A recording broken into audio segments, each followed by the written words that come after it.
Rồi, mỗi ngày là anh phải chuẩn bị là 200-300 xiên, là một mình anh ướp hay là cái này là Một chị? mình anh ướp thôi. Ướp là chị ướp hả?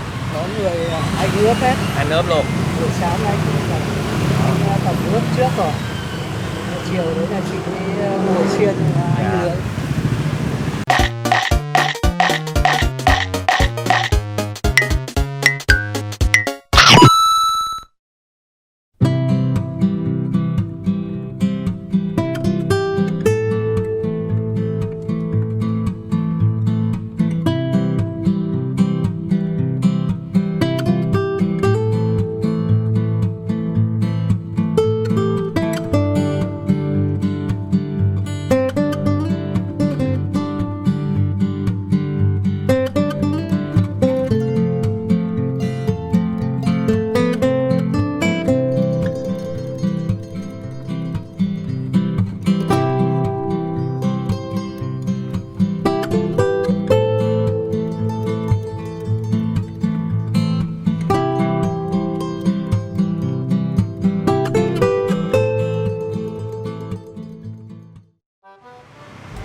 Khói.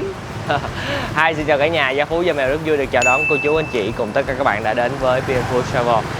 Để ủng hộ kênh thì cả nhà nhớ xem hết clip nha, và đừng quên like, share cũng như là ấn nút subscribe. Giờ phát sóng của kênh là 17 giờ hàng ngày. Và rồi thì ngày hôm nay nói chung là clip cũng sẽ ăn vặt đơn giản một chút xíu thôi, nhưng mà cũng rất là hấp dẫn. Thì cả nhà có thể thấy đây là thịt xiên nướng mè, 10.000 một xiên. Ở đây sẽ có bán thêm sữa chua nếp cẩm và là một quán nước luôn. Chúng ta có thể vừa ăn những cái xiên que này và vừa thưởng thức. Thì địa chỉ để thưởng thức cái món ngày hôm nay chính là 26/42 đường Tân Sơn Nhì, phường Tân Sơn Nhì, quận Tân Phú ha. Cứ trường Trinh mình quẹo vô là tới liền ngay lập tức. Rồi, thôi xin mời chúng ta vào trong tìm hiểu quán của anh Vũ.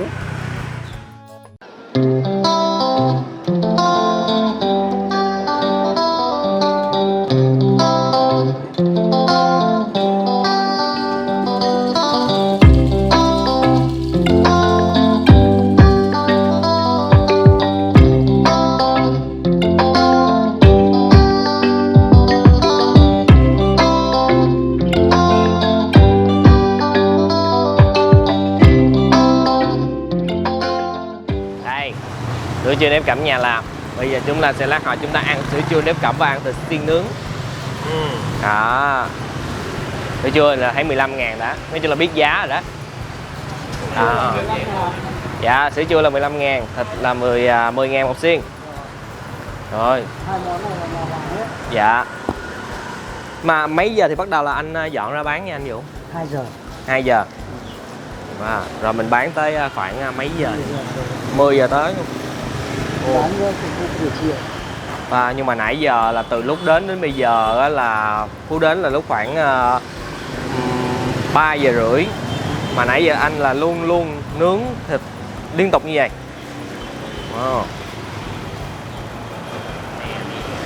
Mà anh nướng hay lắm nha cả nhà. Anh nướng 2 lò một mình ảnh. Anh điều khiển than lửa rất là khéo luôn.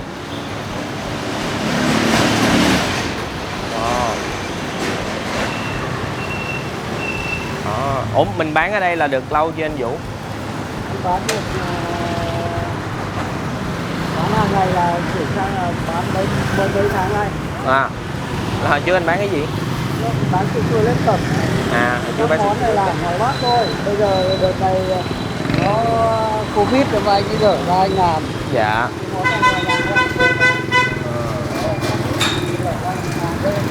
để các bạn. Dạ. Ăn thì các bạn. Nhưng mà dự định anh có bán luôn cái này luôn không? Bán luôn ha. Bây giờ bắt đầu bán rồi. Dạ. Quen rồi thì các bạn ăn rồi thì phục vụ đều thôi. Ở đây là nhà mình luôn hay là anh thuê? Mình thuê. Mình thuê. Hợp đồng 5 năm mà. Dạ. Bán cà phê. Bán cà phê dài hạn.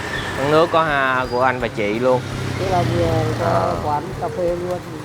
Hồi nãy em nghe chị nói là cái này là nhà luôn ha anh, gia truyền luôn ha anh. Thịt nướng mè. Này thịt bò hay thịt heo anh? Thịt heo. Thịt heo. Rất là ngon. 2 lò luôn. 2 lò.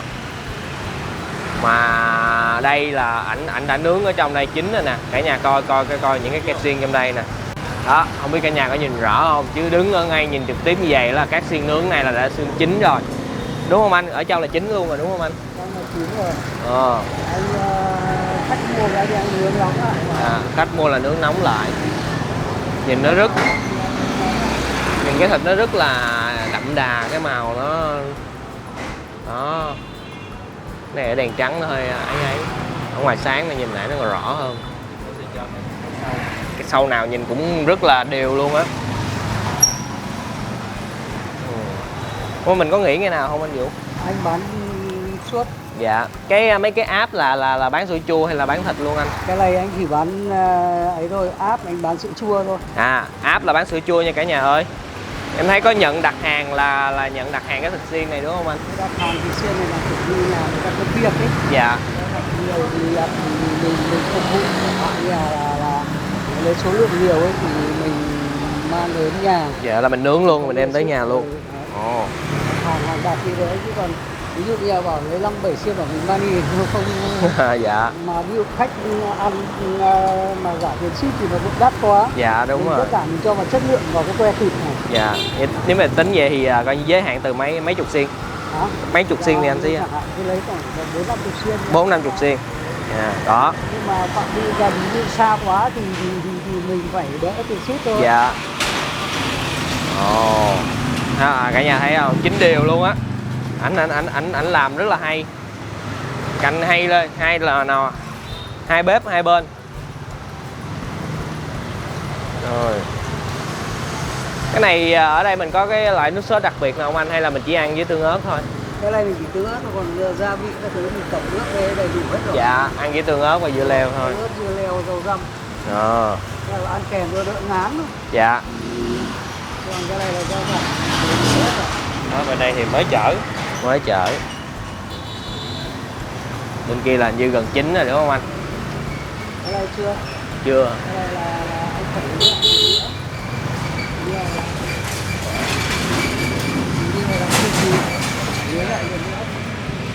nữa.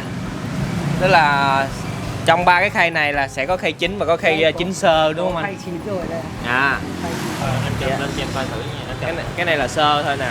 Rồi lát nữa anh sẽ nướng thêm chín thêm một. Anh cầm lên cho em coi thử nha. Quá hấp dẫn luôn. Ủa em thấy anh nướng liên tục luôn á. Một ngày anh bao nhiêu xiên rồi anh? Thì anh cứ phục vụ anh này làm sẵn đến chiều đến đông các bạn đến thì không kịp nên anh phải làm sẵn rồi. Rồi mỗi ngày là anh phải chuẩn bị là 200-300 xiên, là một mình anh ướp hay là cái này là một chị? mình anh ướp thôi. Ướp là chị ướp hả? Có người anh ướp hết. Anh ướp luôn. Buổi sáng anh tập ướp trước rồi. Chiều đấy là chị ngồi xiên anh nướng. Quá sẽ đã. Rồi giờ anh lấy cho em sao giờ ta nhầm 10 xiên và sữa chua nếp cẩm. Ok luôn. Đây theo dĩa thì ở đây Phú thấy là anh xài hộp xốp đựng cho khách ăn cho nó dễ. Quá trời luôn rồi. Quá trời luôn. Bây giờ anh sẽ lấy xiên này hay là anh lấy cái xiên kia ra nướng? Anh lấy xong kia ra. Dạ. Chờ xíu anh xếp ra. Dạ rồi. Rồi đây nè cả nhà, 10 xiên của mình nè cả nhà. Đó. Rồi em thấy anh nướng hay quá trời quá đất luôn. Mình mỗi lần ăn đồ nướng là ngồi nói chuyện là khác không à. Anh canh hay ghê. Cây nào cây nấy đều. Không có bị xém nhiều luôn á.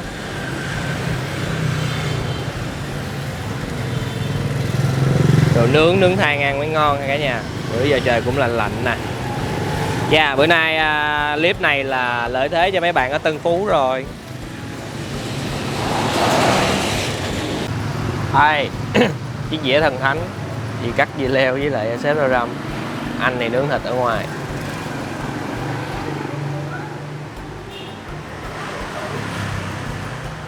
Nước ở đây mình bán nhiều loại không chị? Có, đầy đủ các loại nước ngọt 10.000. Dạ. Đủ các loại nước ngọt luôn. Còn nước ép sinh chưa? tố thì không có. Không, sữa chua nếp cẩm là chính. Dạ, sữa chua nếp cẩm là chính. Dạ. Rồi, đồ ăn chín rồi. Chuẩn bị ăn. Cắt mấy cái cây nhọn đi. À, cắt bỏ cây nhọn luôn. Anh rất là tỉ mỉ. Đây. Đó. Khói. Chứ về là người toàn mùi khói thôi.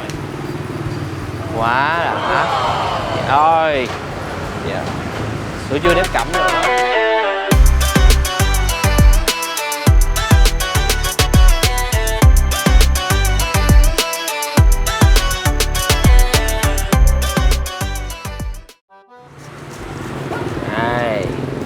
Sữa chua nếp cẩm nhà làm thơm ngon bổ dưỡng.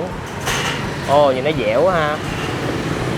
Rồi thì quán thịt xiên nướng mè của anh là bán từ 2 giờ bán đến 10 giờ tối nha cả nhà. Thì không gian quán nói chung là quán nước nhỏ nhỏ thôi, quán dạng gia đình, nhỏ nhắn xinh xinh. Ta cứ kêu vài xiên thịt nướng ngồi uống ly nước hoặc là ngồi ăn như vậy, là ăn thưởng thức. Đó, bây giờ thì Gia Phú Gia Mèo xin mời cả nhà cô chú anh chị cùng với các bạn thưởng thức thịt xiên nướng mè. Rồi nhìn nó hấp dẫn quá luôn á. Cả nhà thấy không? Nhìn nó óng ánh nè, và rất là đều. Đó. Tuyệt vời.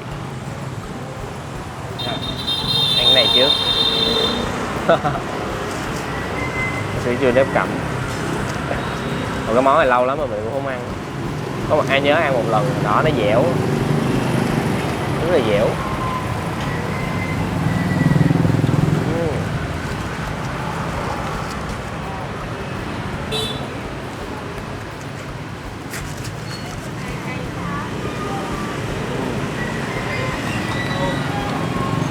Nếp cẩm nó thơm thơm bùi bùi, ở sữa chua nó quyện vô, ăn nó giống như dạng giống như chè bắp vậy đó cả nhà, chè bắp nhão.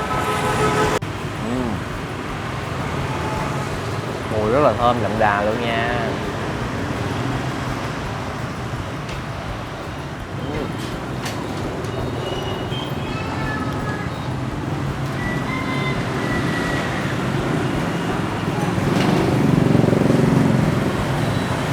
Rất là đầy thịt, chắc thịt và mềm, nhai cảm giác rất là mềm, không có bị khô. Có cái mè thơm, trong đây có sả nữa, rất là thơm vị sả.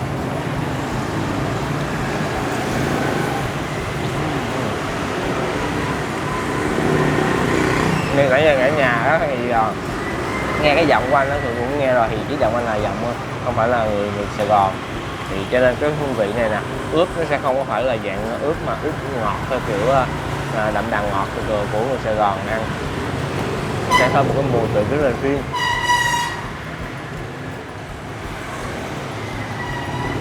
Ngon.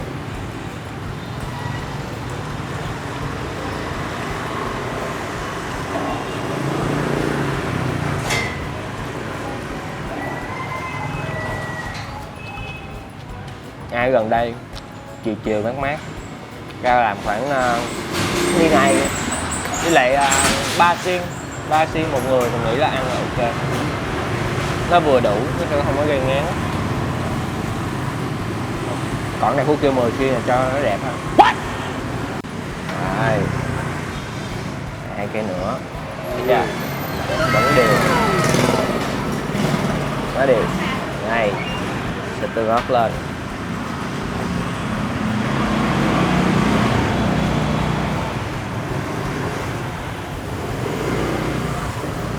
Đủ chưa, đủ hấp dẫn chưa?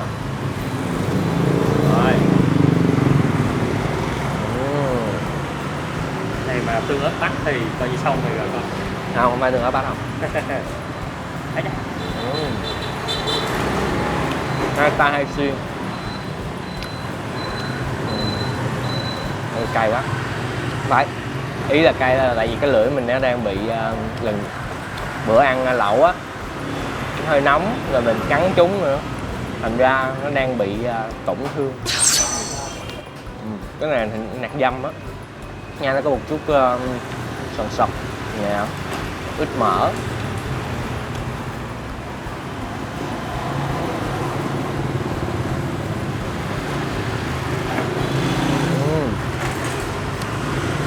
Rồi không, thịt tương nó ăn vô ngon hơn nha.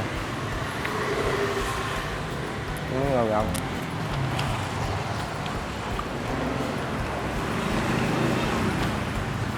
Cái này nó đơn giản nhẹ nhàng, ngọt mà hấp dẫn luôn đó.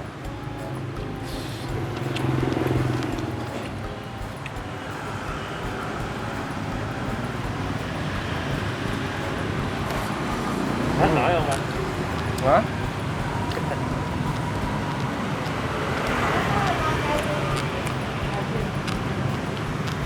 Hai, ăn tiếp. Mới ngưng thở chứ. Tại nó cay quá, đỡ mồ hôi. Nãy giờ tôi thấy á có mấy cô chú á chở học sinh về ghé mua cây cầm ăn. Tại vì ăn cái này nó không có cay nha, không có ướp cay cho nên con nít ăn được.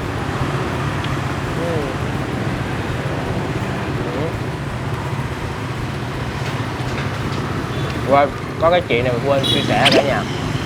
Có mấy lần mà mình đi quay mấy món buổi sáng á, cả nhà thấy con mắt mình nó kỳ quá, cái giọng mình nó kỳ quá. Đó là tại vì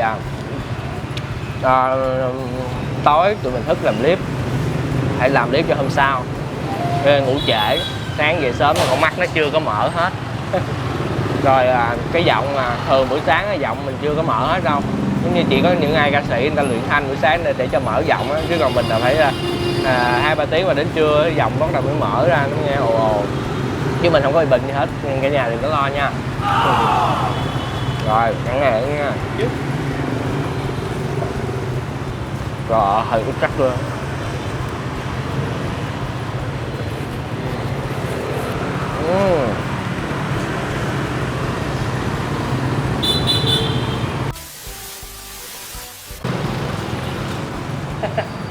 Kiếm thêm nướng thịt kiếm thêm. Thật sự là nãy giờ xem thì chứ cũng hy vọng ráng học nghề nướng. Thật sự nướng thịt phải đó là rất là khó. Có ai từng nướng thịt mà bị khác không? Chắc chắn Phú nghĩ là có, phải không? Cho tụi mình bình luận ở phía dưới nha. Rồi cảm ơn cả nhà đã dành thời gian xem clip ngày hôm nay. Thì ở địa chỉ này ngoài ở đây ăn thịt xiên nướng và sữa chua nếp cẩm thì ở gần đây cũng có bán những món ăn nữa, thì chúng ta có thể ngồi uống nước và chúng ta kêu thêm món, chúng ta ngồi đây ăn vặt như có ốc nè, gỏi cuốn nè, ở kế bên gần. Rồi thì nãy giờ còn chia sẻ gì không ta? Giờ giấc đầy đủ và thịt xiên thì ở đây là rất là dày thịt, tuy chỉ có 10.000 thôi nhưng mà cảm giác ăn vô miếng thịt nó rất là dày và nó mềm, không có bị dai, ăn nhai rất là đã luôn. Còn hương vị thì nãy Phú đã chia sẻ trong clip rồi, mọi người tham khảo kỹ để mình đến thưởng thức nha. Rồi xin chào và hẹn gặp lại cả nhà ở những clip hấp dẫn kế tiếp. Đừng quên một món ăn ngon sẽ ngon hơn nếu chúng ta thưởng thức cùng người thân, bạn bè và chia sẻ nó với tất cả mọi người. Xin chào và hẹn gặp lại cả nhà nha.